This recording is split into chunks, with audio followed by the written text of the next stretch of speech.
Quloq og'rimayaptimi? Burun og'rigani yo'qmi? Xudo xolasa bugun javob beramiz. Ahvollari juda ham yaxshi. Keyin har bir oyda xudo xolasa 6 oygacha ko'rib turamiz bemorimizni. Hozir bemorning ahvoli haqida otalari gapirsalar yaxshi bo'lardi. Chunki bular nima desam bo'ladi? Men Zemlyagim Namanganda Mingbuloqdan kelishgan. Xudo xolasa shifo istab kelishgan.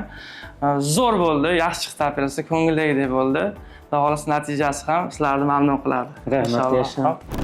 Yoshligidan qulog'i og'riydi, burnichada hali qiyshirag'ida, shuni to'g'rilatdi. Bobirjon doktor, rahmat sizlarga ham, mana shu yerda ishlayib turgan barcha xodimlarga ham rahmat. Doim shunaqa qilib, xalq xizmatini qilib, umrlaring uzoq bo'lsin, rizqlaring ulug' bo'lsin. Doim shunaqa qilib xizmatda charchamanlar. Rahmat sizga. Xursandmisiz? Xursandman. Rahmat. Sog' bo'linglar. Xo'pmi? Jamiyatda ko'risha olmaymiz. Ketamiz. Namanganda ko'rishamiz. Xo'p, shu bilan. Xo'p, bo'ptimi? Rahmat. Agar kimdagi quloqda eshitish muammosi bo'lsa, parda teshik bo'lsa, nafas olish qiyin bo'lsa, albatta bizga murojaat qiling, nomerlarimizga telefon qiling, biz sizga yordam beramiz.